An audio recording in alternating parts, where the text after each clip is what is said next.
রমজানের রোজা ফরজ, জ্যৈষ্ঠী মাসের রোজা 17 ঘন্টা লম্বা রোজা রাইখা ক্লান্ত হয়ে গেছেন। সন্ধ্যার আগে আবার 40 কিলোমিটার বাইসাইকেল চালাইছেন বিশেষ কাজে। খরার মধ্যে 40 কিলো বাইসাইকেল চালাইলে জিহ্বায় খালি রস, না গাগুড়া কোনো জায়গায় রস থাকে না।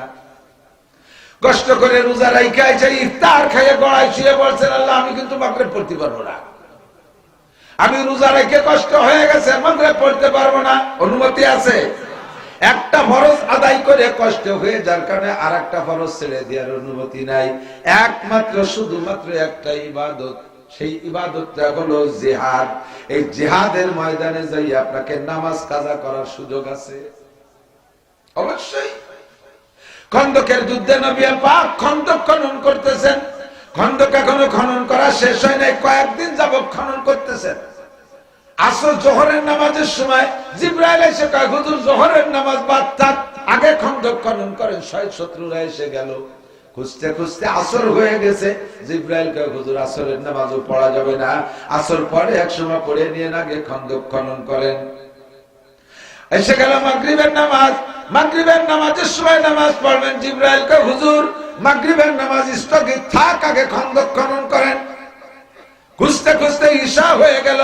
ঈশার লম্বা টাইম, গভীর রাত হয়ে গেছে, তবুও জিবরাইল কয়, হুজুর নামাজ পরে পড়া যাবে, আগে খন্দক খনন করেন।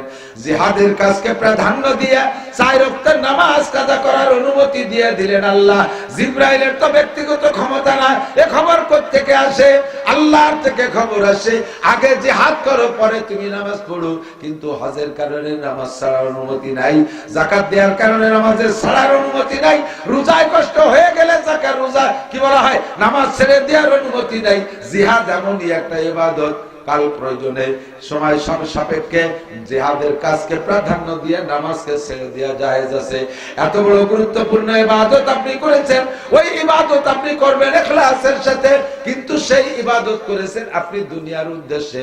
হয় আপনাকে বীর উত্তম, বীর বিক্রম, বীর শ্রেষ্ঠ বলবে, অথবা গনিমতের মাল পাইবেন, যুদ্ধে বিজয়ী সম্পদ পাবেন, আর আপনি জীবন ভরে কোঠা বিক্রি করে খাইতে পারবেন। আল্লাহ কয়, তুমি এই জন্য জিহাদ করেছো, এইটা করেছো আমার জন্য নয়। অকাতিল যে আশা করেছো তা তোমারে বলা হয়ে গেছে, আর একটা নেকিও তোমার আমলনামায় জিহাদ উপলক্ষে, শহীদ উপলক্ষে অবশিষ্ট নাই, যে তাদের জান্নাতে যাওয়া। লেপাল্লা করার আর শক্তি সামর্থ্য নাই, সুর তো নাই। মাওলানা শফিক সাহেব আমাদের ফরিদপুরের গৌরব, জোয়ানও ভালো, স্বাস্থ্য ভালো, কণ্ঠ ভালো, অনেকক্ষণ চিল্লে চিল্লে কথা বলতে পারে, সব চিল্লানো শেষ। মাঝে মাঝে বলি, শক্তি যতক্ষণ থাকে অতক্ষণ চিল্লেই, যখন শক্তি কমে যায় তখন চিল্লেনও থামার কথা বলা লাগে না। ওই চুটকি এটা কই না, কাশির চুটকি, একেবারে বাস্তব। চার দোকানে বসে এক বুড়ো এক যুবকরা জিজ্ঞেস করছে, তোর বাপরে দেহিনে মরিয়ে গেছে নাকি? কয় না, আছে হয়েছে। আগে তুই জায়গায় আসতো, দুইজনে একসাথে কাশি পাল্লা দিতাম, তুই মাস 3 দেখিনি, মরিয়ে গেল নাকি? কয় না, মরলি তো মাইকিং শুনতে। তাও তো এক কথা। দেন কেমন আছে তোর বাপের? কাশ সারছে? জি কাকা, আব্বা এখন সুস্থ, কাশে না। কেন কাশে না? কাশতে কাশতে বল পায় না, সে সালাম দিছে। বল থাকলে আরো কিছুদিন কাশত, কাশার তো সময়ই বলে দেয় কখন কেমন বলতে হবে কথা। বল না থাকলে কাশাও ছেড়ে দিয়া লাগে। তকদির 2 প্রকার। কয় প্রকার? তকদিরে মুবরাম মানে শিরোধার্য ভাগ্য, যেটা আল্লাহ লিখে রাখছেন, তোমার নামে 60 বছর হায়াত, বোমা মারলেও কমবে না, তুমি আগুনের মধ্যে পড়ে যাবা, আরো 10 জন পুড়িয়ে যাবে, তুমি ওর মধ্যে বেঁচে যাবা, 60 পুরোতেই হবে। বাসের তলে গুঁড়ো গুঁড়ো হয়ে গেছে, ভাঙ্গে চুরিয়ে গেছে দলা হয়ে, তারপরও বেঁচে থাকবা, 60 পুরোতেই হবে। একে কেউ মারতে পারবে না কোনোভাবে, 60ই লাগে। সে যে কার 60 এটা আবার জানাই দেয় নেই। একে বলে তকদিরে মুবরাম, এ পরিবর্তন হয় না। আরেকটা হলো তকদিরে মুআল্লাক, তোমার নামে 60 বছর হায়াত লেখা আছে, তবে যদি তুমি এই এই অন্যায় করো, অন্যায় করার, গুনাহ করার, ইবাদত করার স্বাধীনতা তোমার আছে, এ জায়গা আমি হস্তক্ষেপ করি না। এখানে তোমাকে স্বাধীনতা দিয়েছি, তুমি ভালো করলে করতে পারো, মন্দ করলে করতে পারো। যদি তুমি অন্যায় করো, এই জাতীয় অন্যায়, যেমন উস্তাদের সাথে বেয়াদবি করা, আব্বা মার সাথে বেয়াদবি করা, এতে হায়াত কমে যায়। উন্ডা যদি মনে কষ্ট পেয়ে কয় আল্লাহ তুমি দেখো না, বলার সাথে সাথে 10 বছর হায়াত কমে যেতে পারে। একে বলে তকদিরে মুআল্লাক, তোমার আমলের সাথে ঝুলানো, তুমি যেমন আমল করবা। 60 লিখে রাখছি, তোমার মা যদি কান্দে দেয় আল্লাহ আমার নাম টুটে আর 10 বছর হায়াত দাও, মার চোখের পানি আর দোয়ার ওসিলায় তোমাকে আর 10 বছর বাড়ায় দেওয়া যেতে পারে। এখন এই তকদিরে মুআল্লাক কার নামে আর কার নামের হায়াত তকদিরে মুবরাম, এইটা না জানা থাকার কারণে আমরা অবিরাম দোয়া করব, ভালো পক্ষে পক্ষে দোয়া করব, সুস্থতার সাথে, ইজ্জতের সাথে, প্রশস্ত হালাল রিজিকের সাথে, শান্তির সাথে, মেনানের সাথে বেঁচে থাকতে পারি, এই দোয়া আমরা করব। তো যার নামের যেটা তকদিরে মুআল্লাক আছে, আল্লাহ পাক শবে বরাত, শবে কদর বিভিন্ন দোয়া মোনাজাতের মাধ্যমে ওইগুলো পরিবর্তন করে দেয়। এই জন্য আমরা শবে বরাতে দোয়া করব, মোনাজাত করব। আল্লাহ পাক সারা রাত এসে ডাকতে থাকে, আলা মুস্তাগফিরিন ফাগফির আলাহ, কারা আছো গুনাহগার চলে আসো, আমি ক্ষমা করে দেব। আলা মুস্তারজিকিন, কে আছো অভাবী, দুনিয়ায় কত আন্দোলন করলে অভাব দূর করার জন্য, সমন্বয় আন্দোলন করে চাকরির জন্য, একটাও চাকরি হইবে না। কাজেই ও জায়গা লাভালাভি লাভ নাই, যদি চাকরি পাচ্ছি আমার কাছে আসো, শবে বরাতে আসো, আমি তোমাকে চাকরি দেব, চাকরি দেব, যেভাবে হোক তোমার রিজিকের ব্যবস্থা আমি করব। আলা মুস্তাশফিন, কারা অসুস্থ আছো, ডাক্তার তোমাদেরকে ফেরত দিয়েছে, ফেল করে দিয়েছে, আমি আল্লাহ তাআলা সুস্থ করে দেব। আল্লাহ পারে কি পারে না? আল্লাহর অপারেশন লাগে, ডাক্তার লাগে, ঔষধ লাগে না, সিজার লাগে না, হাসপাতাল লাগে না। ওয়াইদা আরাদা শাইআন আইয়াকুলা লাহু কুন ফায়াকুন, শুধু কুন কইলেই আল্লাহ তাআলা বান্দা সুস্থ হয়ে যায়, বলি সুবহানাল্লাহ। তো আমরা এটা বুঝতে চাই না, আমরা এটা বুঝতে চাই না। ও গত বছরও যেভাবে গেছি এবারও সেইভাবে যাচ্ছে, সামনে তো প্রত্যেক বছরই একই হালাতে জাতি, তাহলে ও পেঁয়াজ একবারে দাম বাড়ে একবার কমে, পাটের ওই একই অবস্থা, খালি খালি লাফালাফির লাভ নেই, ঘুম কমাই না হলে কম্বল মুড়িতে ঘুমাই, এই হলো আমাদের বুদ্ধি। কিন্তু দোয়ার ওসিলায় আল্লাহ তাআলা ভাগ্যের পরিবর্তন করানোর ওয়াদা আল্লাহ নিজেই। রাতটা লাইলাতুল বরাত, একটু ফাঁকে বলে যায়, খেয়াল করেন। প্রত্যেকটা ইবাদত সম্পর্কে আল্লাহ পাক বলেন, ওমা উমিরু ইল্লা লিয়াবুদুল্লাহ মুখলিসিনা লাহুদ্দিন, যে ইবাদতই তুমি করবা, ইবাদতটা করবা ইখলাসের সাথে, ইবাদত হবে ইখলাসের সাথে। কোন ইবাদতের ভিতরে ওয়ালা ইউশরিক বিইবাদাতি রাব্বিহি আহাদা, ইবাদতের ক্ষেত্রে তুমি আল্লাহর সাথে কেউকে শরীক করবা না, ইবাদত হবে একমাত্র আল্লাহরই জন্য। কথা বলেন ঠিক কি না? আল্লাহর সাথে ইবাদতের মধ্যে আবার কাউকে শরীক করার কি মানে এটা বুঝি না, এটা বুঝেন একটু বুঝেন। যদি আপনি শিরিক করেন, লাইন আশরাকতুম লা ইয়াহবাতান্না আমালুকুম, যদি তুমি শিরিক করো তাহলে তোমার আমল বাতিল হয়ে যায়। শিরিক ইবাদতের মধ্যে কেমন? এই যে এখানে মাওলানা শফিক সাহেব কালেকশন করেছে, 1000 টাকা দিয়েছে, আপনার নামে যদি দোয়া না করে, মারহাবা না দেয়, তাহলে আপনি দুঃখ প্রকাশ করেন। আপনি 1000 টাকা দিয়েছেন তো আখিরাতের জন্য, এই জায়গা মারহাবার দরকার কি? যদি মারহাবা দিয়ে দেয়, ওই 1000 টাকার বিনিময়ে মারহাবা পর্যন্ত শেষ। কিয়ামতের ময়দানে আল্লাহ তাআলা 3 জনকে ডাকবে, সর্বপ্রথম ডাকবে শহীদকে। কাকে? শহীদ। শহীদ আছে না? শহীদের মর্যাদা, আসল মর্যাদা শুনে নেন।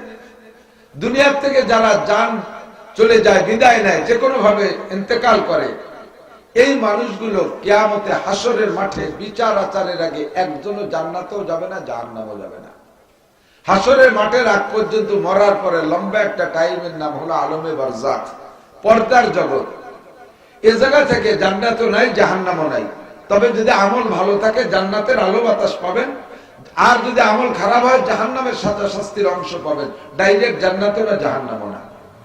হাসরের মাঠ কায়েমের পরে যারা জান্নাতি তারা জান্নাতে যাবে, যারা জাহান্নামী তারা জাহান্নামে চলে যাবে। এর আসল জান্নাত আর জাহান্নাম। বাকি শুধুমাত্র কেবলমাত্র যারা শাহাদত বরণ করে, এই শহীদ গুলো মরার সাথে সাথে আল্লাহ তাআলা তাদেরকে জান্নাতে দিয়ে দেয়। ওরা কিয়ামতের মাঠে আপদ বিপদ কিছু টের পাবে না। দেয়ার সিস্টেম কি, ছোট্ট একটা সবুজ পাখির সিনার ভিতরে আপনার রুহুটাকে দিয়ে জান্নাতের মধ্যে ছেড়ে দিয়ে বলবে তুমি বিচরণ করতে থাকো, ঘুরতে থাকো, জান্নাতের ফল পাকড়া খাইতে থাকো, তুমি কিয়ামতের মাঠে তোমার আর কোনো জয় ঝামেলা নাই, নীরব নিরিবিলি তুমি জান্নাতে থাকো। কন্যা সুবহানাল্লাহ। এলো শহীদদের মর্যাদা, এত দামি শহীদ, এত সম্মানী শহীদ। এই শহীদকে কিয়ামতের ময়দানে ডেকে বলবে, এই তুমি এভাবে তুমি দুনিয়া থেকে আসছো কিভাবে? কাল্লা কে তুমি জানো না আমি তো শহীদ হয়ে আইছি। তুমি কোথায় যে শহীদ হয়েছো? আমি অমুক মাঠে যুদ্ধ করতে করতে শহীদ হয়েছি। কেন যুদ্ধ করেছো? কালিমাতে, তোমার দিনকে উঁচু করার জন্য, তোমার ধর্মের জন্য যুদ্ধ করেছি, তোমার ইসলামের জন্য যুদ্ধ করেছি। তাই সেই যুদ্ধে যে আমি হত্যা হয়ে গেছি, আমি শহীদ, আমাকে শহীদি দরজায় জান্নাত দাও। আল্লাহ বলবেন বল কাযাবতা, মিথ্যে কথা বলেছিস, তুই আমার দিনের জন্য শহীদ হইস নাই। তুই শহীদ হয়েছিস, তুই যুদ্ধই করেছিস আমার দিনের জন্য না। তোর যুদ্ধের ময়দানে যার মধ্যে দুইটা নিয়ত ছিল, একটা হলো যদি বেঁচে থাকি তাহলে আজীবন মুক্তিযোদ্ধা ভাতা খাতি করবো। বিশ্বাস না হয় বুখারী শরীফ খুলে দেখেন। তুমি যুদ্ধ করেছিলে, যদি যুদ্ধ করে জিতে যাইতে পারি তাহলে এদেশ আমাদের হাতে থাকবে, আমরা গাজী থাকবো, আর আমরা মুক্তিযুদ্ধ ভাতা খাবো। আজীবন আমাদের নামে একটা কোটা থাকবে, ওই কোটা যে বাড়িয়ে বাড়িয়ে সপ্তাহ পাইয়ে খাবো। তুমি যতদিন বেঁচে ছিলে তা তোমাদের মধ্যে যারা বেঁচে ছিল তারা এভাবে খাইয়ে দিয়ে মরছে। আর তোমার আরেকটা নিয়ত ছিল, যদি মরে যাই, যদি যুদ্ধে যে মরে যাই তাহলে আজীবন মানুষ আমাকে শহীদ বলবে, বীর মুক্তিযোদ্ধা বলবে। অকাকিল, যে উদ্দেশ্যে কাম করেছে তা বলা হয়ে গেছে।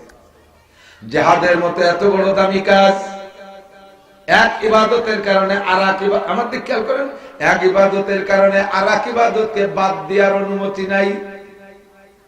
নামাজও ফরজ, নামাজ, রোজা নফল, রমজানের রোজা, হজ, যাকাত ফরজ না? হজ করতে করতে ভীষণ কষ্ট হয়ে গেছে। হজ যদি আপনি মূল নিয়মতান্ত্রিক ভাবে করেন, আরাফাতের মাঠে থেকে মাগরিবের আজানের পরে, আরাফাতের মাঠে থেকে মাগরিবের আজানের পরে রওনা দেবেন মুজদালিফার দিকে, পায়ে হেঁটে যদি যান নিয়ত করেন তাহলে 11 কিলোমিটার পথ যাইতে মাগরিবের থেকে রাত 11টা-12টা বেজে যায়। পথ বেশি না, হেঁটে এগোনো যায় না।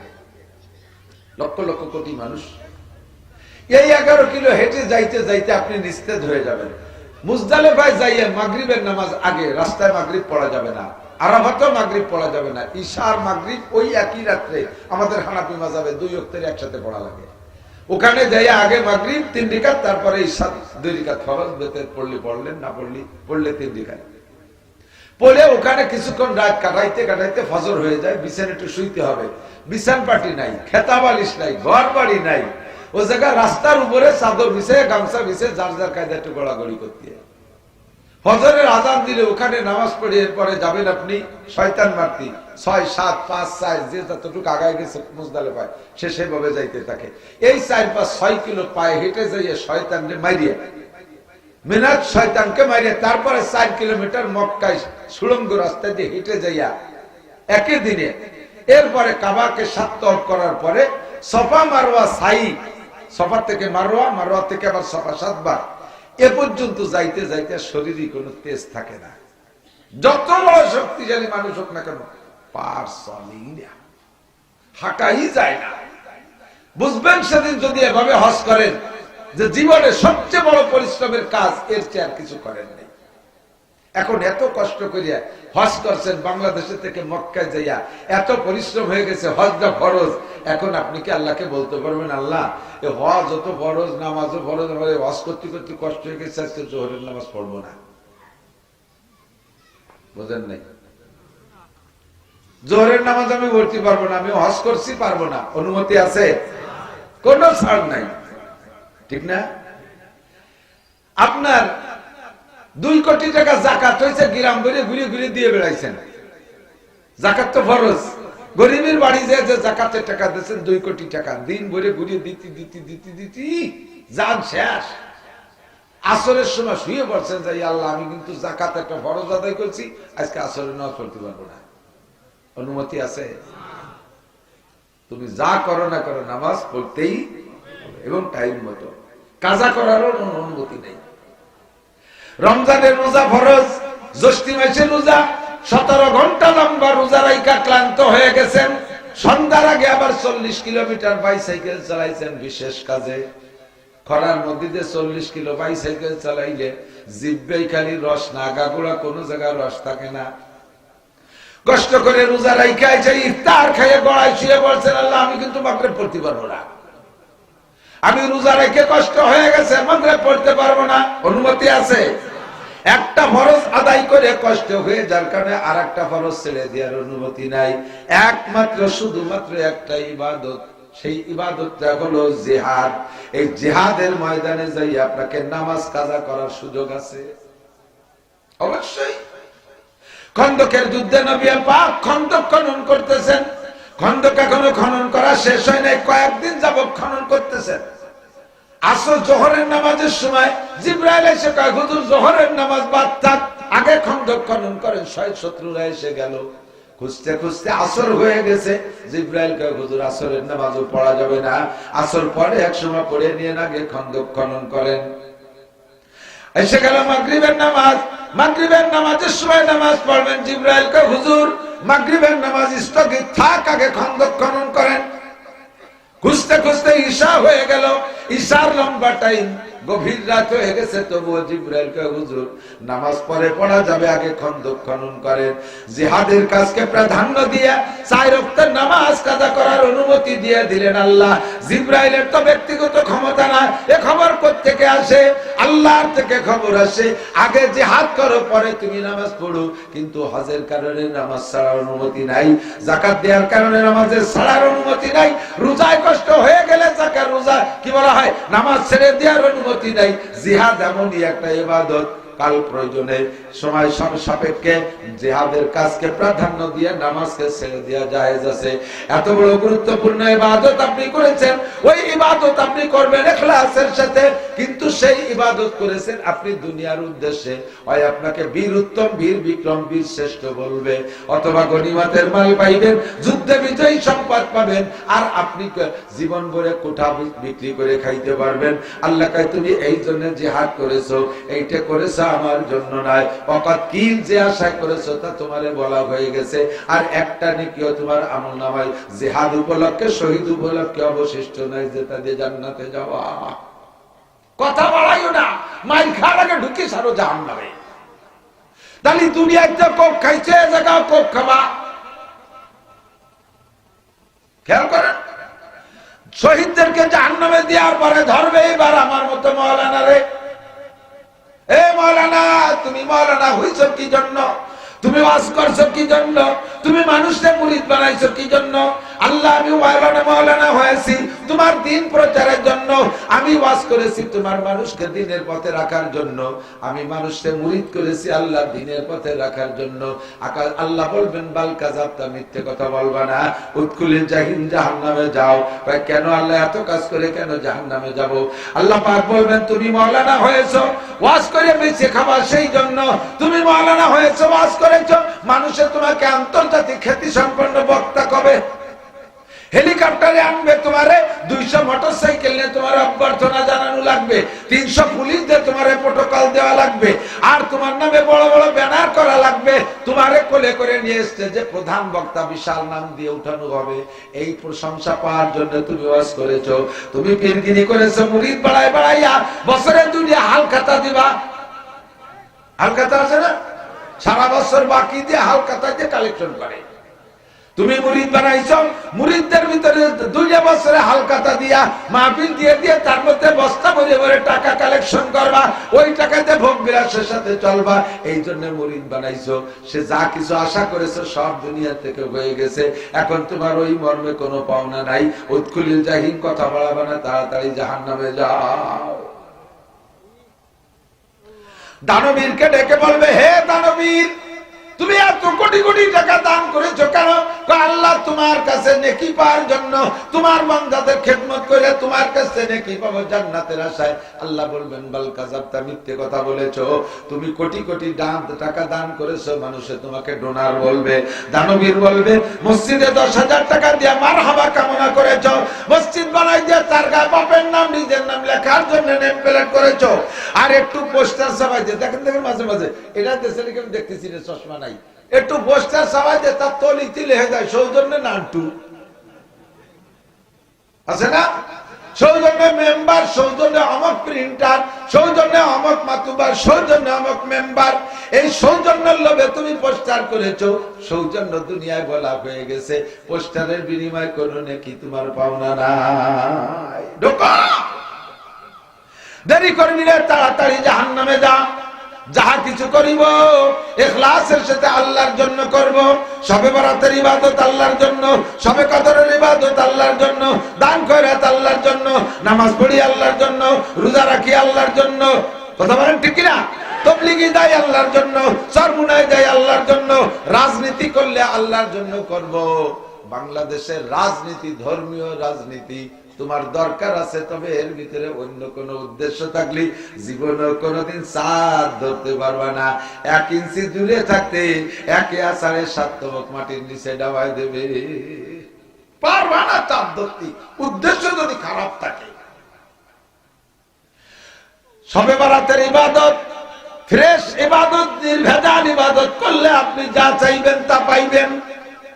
তবে আমাদের দেশে শবে বরাতের ভিতরে চলে অনেক উল্টো পাল্টা। শবে বরাতটারে বানাইছে খাওয়ার রাত আর আনন্দের রাত।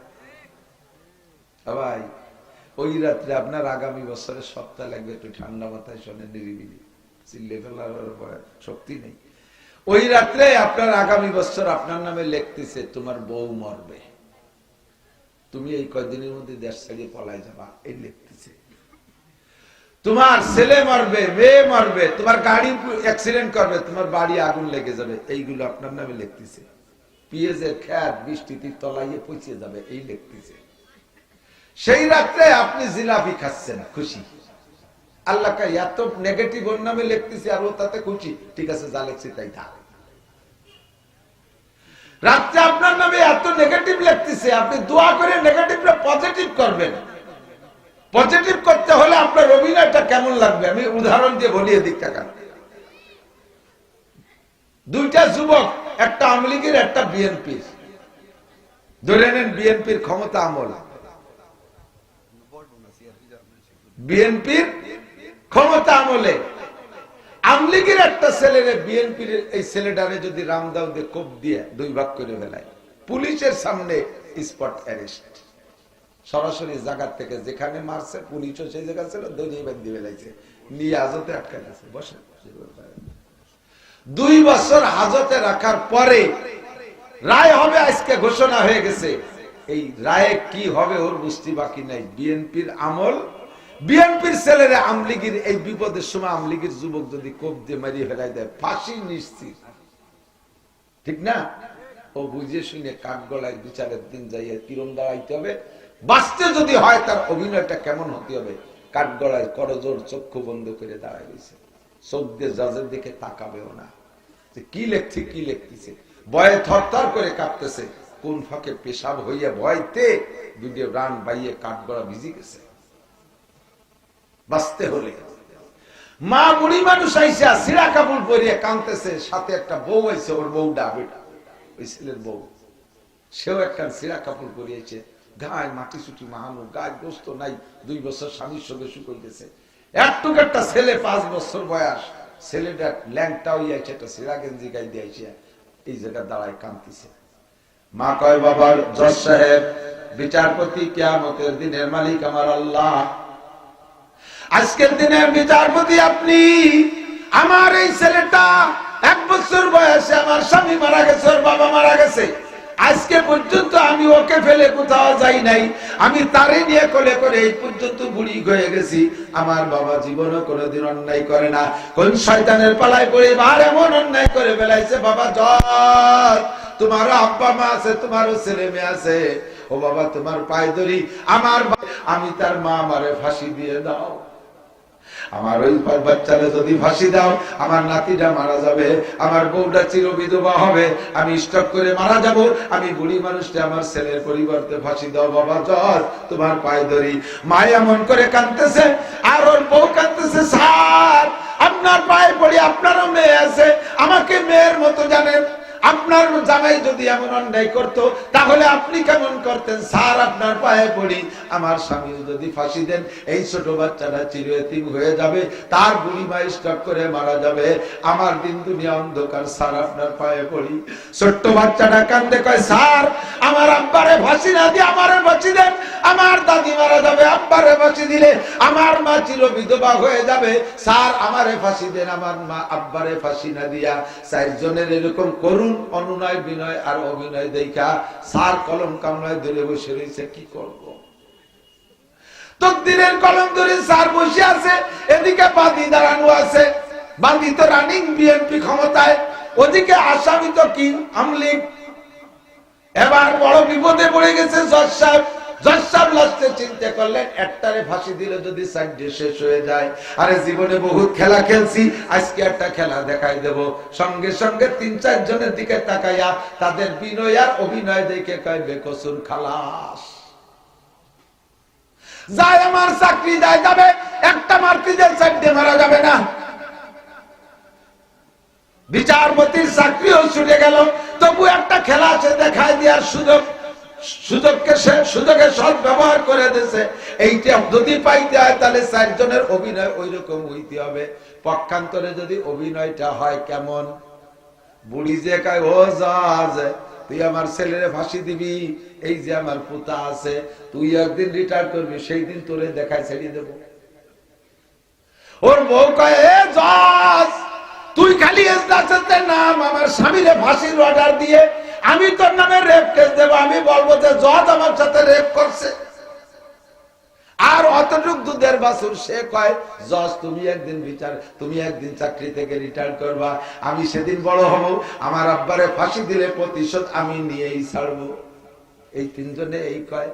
আর আসামি কয়, আরে মরিয়ে তো যাবো, তুই জিলাপি দে, 2 বছর সিগারেট খাবি, একটা সিগারেট যদি মরার আগে খাইয়ে মরি। এই যদি কাঠগড়ায় দাঁড়ায় জিলাপি আর সিগারেট খায় তাহলে বিচার কি হবে? কন্দি জজ সাহেব বলবে এটা ফাঁসি, আর ওই ৩টের যাবজ্জীবন।